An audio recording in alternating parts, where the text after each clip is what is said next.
The forest is quiet, alive in a gentle way. Dry leaves compress softly under slow footsteps, each step careful and deliberate. Sunlight filters through tall trees, falling in broken patterns on the ground. The air feels clean and cool, carrying the subtle scent of soil, wood, and pine. There is no rush here, no urgency, only calm movement and focused intention. A lone traveler moves deeper into the forest, scanning the surroundings with steady eyes, listening more than looking. Birds call faintly in the distance. Wind brushes through the branches above, creating a natural rhythm that blends perfectly with the silence.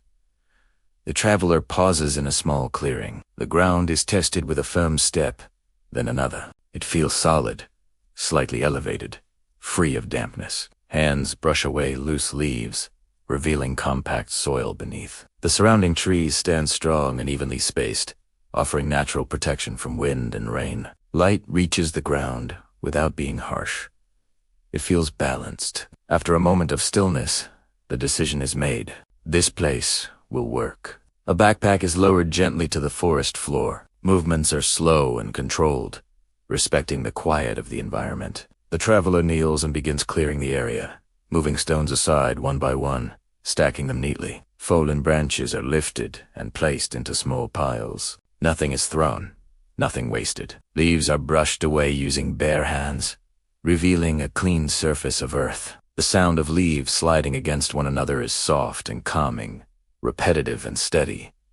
The work continues without interruption. The clearing slowly takes shape, becoming organized and purposeful. The traveler steps back occasionally, observing the space, adjusting small details. The forest remains still, as if watching patiently. When the ground feels ready, the traveler moves away from the clearing and begins gathering materials. Straight branches are selected carefully. Each one is lifted, rotated, tested for strength with a gentle bend. Weak pieces are returned to the forest floor. Strong ones are kept.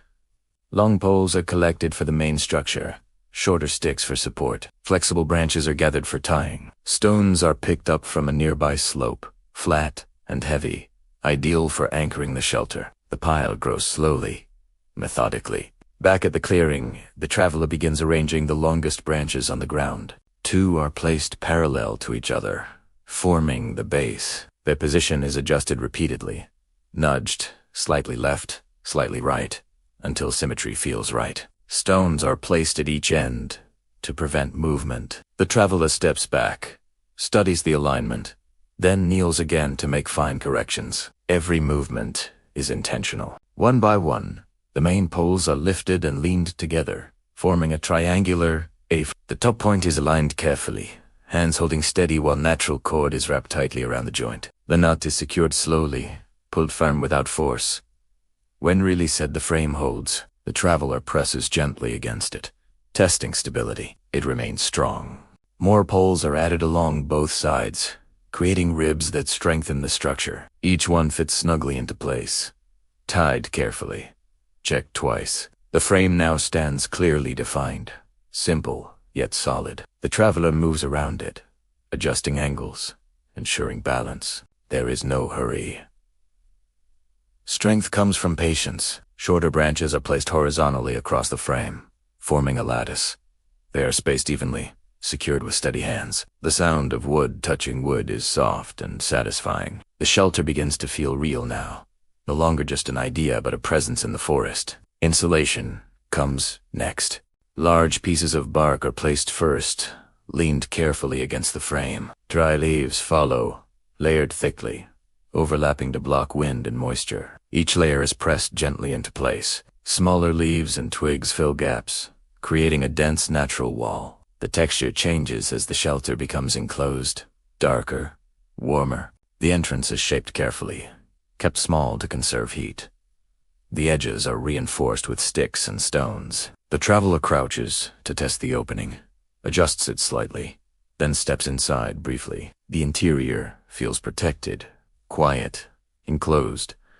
Satisfied, the traveler steps back out. Inside the shelter, the ground is prepared. A thick layer of dry leaves and pine needles is spread evenly. Hands smooth the surface, pressing gently to create a soft, insulated floor. The sound is subtle and calming, each movement slow and repetitive. Stones are placed around the base of the shelter to anchor it firmly to the ground. Loose ends are tightened.